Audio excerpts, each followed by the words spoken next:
Hello everyone, my name is Alok Singh Rajawat, UP from Kanpur. और हम लोग आज मैथ के टॉपिक के बारे में बातचीत करेंगे। अच्छा, अगर वो मैथ की बात करें तो मैथ में देखो बेसिक बेटा हमें क्लियर होना चाहिए। जब तक आप मैथ का बेसिक क्लियर नहीं करोगे तो कोई भी टॉपिक आप क्लियर नहीं कर सकते हो। और मैथ की शुरुआत ही जो होती है वो हम लोग बात करें अगर अर्थमेटिक में तो परसेंटेज होता है। जब तक आप परसेंटेज के टॉपिक को क्लियर नहीं करते हो तब तक आप अर्थमेटिक में कमांड नहीं बना पाओगे। तो आज हम लोग बेसिक जानकारी करेंगे परसेंटेज चैप्टर के बारे में। तो हम लोग अपना चैप्टर डालते हैं परसेंटेज। ठीक है बेटा, परसेंटेज। सबसे पहले परसेंटेज की बात करेंगे तो परसेंटेज को हिंदी में प्रतिशत कहा जाता है। तो डिफिनीशन अगर देखी जाए, क्योंकि अगर बेसिक क्लियर करना है तो हमें सबसे पहले इसकी डिफिनीशन देखनी होगी। अगर हम लोग परसेंटेज या प्रतिशत की बात करें तो प्रति 100 पर डिफाइन होने वाली वैल्यू, प्रति 100 पर डिफाइन होने वाली वैल्यू जिसे 100 मान करके कैलकुलेट किया जा सके, ऐसे बनने वाली फॉर्मेट या ऐसे बनने वाले जो क्वेश्चन होते हैं उन्हें हम लोग परसेंटेज बोलते हैं। मतलब क्योंकि परसेंटेज पर तो अप्लाई होगा ही। प्रॉफिट एंड लॉस है, डिस्काउंट है, एसआई है, सीआई है, टाइम एंड वर्क है, रेशियो में, मतलब हर जगह हम लोगों का परसेंटेज का खेल होता है। मतलब कम से कम 8 से 9 चैप्टर हम लोग परसेंटेज के टॉपिक से क्या करते हैं, क्लियर करते हैं। ठीक है ना। तो परसेंटेज मतलब प्रति 100 पर डिफाइन होने वाली वैल्यू जिसे 100 मान करके कैलकुलेट करें, ऐसे बनने वाले जो क्वेश्चन होते हैं वो परसेंटेज के क्वेश्चन कहलाते हैं।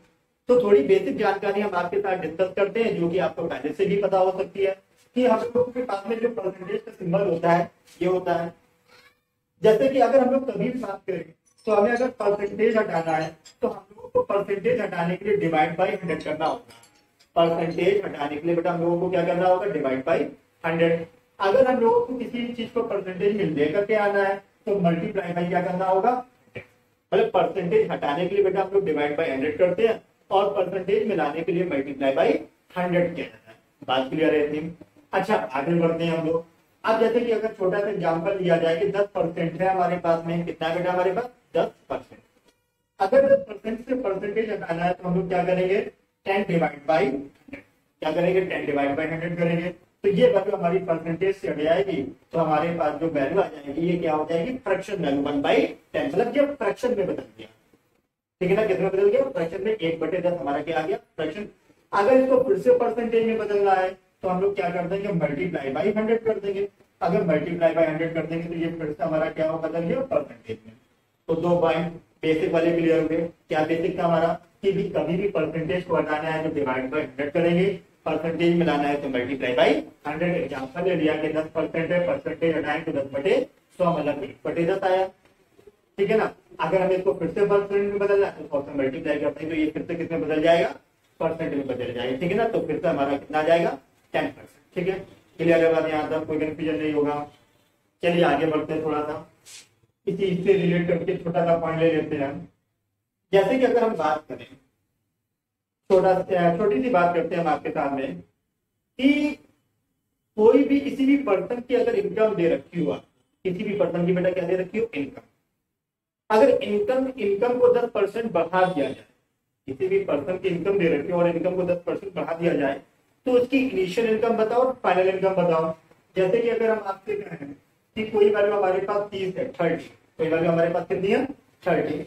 अगर 30 को हम लोग 10% क्या करें, इंक्रीज करते हैं। कोई वैल्यू 30 है, 30 को बेटा हम लोग क्या करें, 10% इंक्रीज करते हैं। ठीक है ना, 10% बेटा क्या कर दे, इंक्रीज कर दे। ठीक है ना। तो इसकी इंक्रीज वैल्यू बताओ, क्या बता दो बेटा, इसकी इंक्रीज वैल्यू, और इसकी क्या बता दो, फाइनल वैल्यू। इसकी इंक्रीज वैल्यू बताओ और क्या बता दो, फाइनल वैल्यू। ठीक है ना।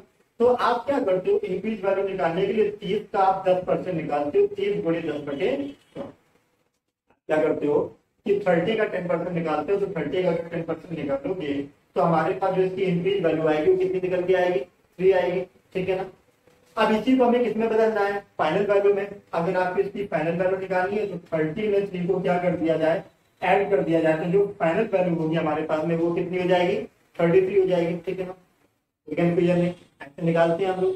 अब देखो जरा, यहाँ पर हम लोगों ने इंक्रीज वैल्यू निकालने के लिए और फाइनल वैल्यू निकालने के लिए 2 मेथड का यूज किया। बेसिक मेथड लगा, 2 मेथड का यूज करके हम लोगों ने इंक्रीज वैल्यू निकाली है और बेटा क्या निकाली है, फाइनल वैल्यू निकाली है। ठीक है ना। मगर एग्जाम में हमारे पास टाइम कम होता है अब ऐसा अगर एग्जाम में करोगे बैठ के आंसर तो इससे भी आएगा, मगर ऐसा अगर एग्जाम में करोगे तो इतना तो टाइम हमारे पास में है नहीं। तो इसके लिए क्या ऐसा तरीका लगा लिया जाए जिससे कि हम लोग क्या करें, यहाँ पर डायरेक्ट फाइनल वैल्यू को निकाल दें, मतलब कि आपको ये प्रोसेस ना करना पड़े, डायरेक्ट ही हमारे पास एक बार में ही आंसर क्या निकल के आ जाए, फाइनल वैल्यू का निकल के आ जाए। ठीक है बात। तो देखो हम लोग करते क्या है, जो कि हमारे पास यहीं से परसेंटेज की शुरुआत होती है, तो हम लोग यहाँ पर एक सिंपल सा फॉर्मूला यूज करते हैं, जो कि परसेंटेज का सबसे बेसिक फॉर्मूला है। वो क्या है, y बराबर x 100 प्लस का इंक्रीज परसेंट डिवाइड बाई 100। ठीक है ना, जहां पर y को हम लोग बेटा फाइनल वैल्यू मानते हैं, x को हम लोग इनिशियल वैल्यू मानते हैं, 100 प्लस का इंक्रीज परसेंट बढ़िया हुआ परसेंट बटे में 100। ठीक है ना, y हमारी क्या है, फाइनल वैल्यू मतलब अंतिम मान, या फाइनल मान, x हमारा इनिशियल वैल्यू, अंतिम मान 100, आई मतलब इंक्रीज परसेंट जो भी बढ़ा हुआ प्रतिशत दे रखा है। ठीक है ना वो। अब देखो मैथ जो है बेटा लाइफ के अकॉर्डिंग चलती है। अब देखो लाइफ में जब इंक्रीज की बात होगी तो लाइफ में क्या होगी, डिक्रीज की भी बात होगी। तो जब लाइफ में डिक्रीज की बात होती है तो हमारे पास में फॉर्मूला बन जाता है x 100 माइनस का डिक्रीज परसेंट डिवाइड बाई 100। तो हम लोग इन दो फॉर्मूलों का यूज करके डायरेक्ट हम लोग इंक्रीज या डिक्रीज वैल्यू को निकाल देते हैं। ठीक है ना, इंक्रीज मान या डिक्रीज मान डायरेक्ट निकाल देते हैं। क्लियर है बात, कोई कंफ्यूजन नहीं, आइए सॉल्व कर लेते हैं। या फिर आपको किसी ने डायरेक्ट भी बताया होगा, जैसे कि किसी वैल्यू का 110% निकाल दो, 120% निकाल दो, 130% निकाल दो, तो वो डायरेक्ट नहीं होता, वो किसी वाले फॉर्मूले से बन करके आया।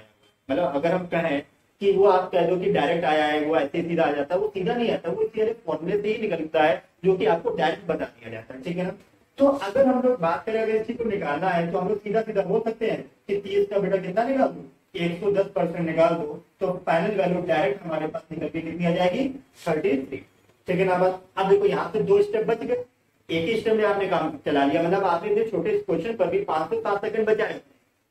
और वहां पर बेटा टाइम मैनेजमेंट का ही खेल है, नॉलेज वहां पर मैटर नहीं करेगी, आपका टाइम मैटर करेगा। आप टाइम को कितनी सेव कर पा रहे हो, कितने ज्यादा क्वेश्चन को क्या कर पा रहे हो, अटेंड कर पा रहे हो।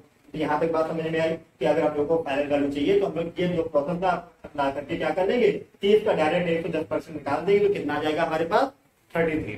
अगर हमें डायरेक्ट डिक्रीज निकालना था तो हम लोग डायरेक्ट डिक्रीज भी निकाल सकते थे कि 30 का बेटा कितना निकाल देते, 90%। तो हमारे पास इसका डायरेक्ट डिक्रीज वैल्यू कितनी आ जाती, 27। क्लियर है, कोई डाउट हो तो बता दो। यहाँ तक इतना बेसिक समझ में आ गया होगा सभी लोगों को, तो कितने ही रखेंगे, इसके आगे हम लोग कंटिन्यू बात करेंगे।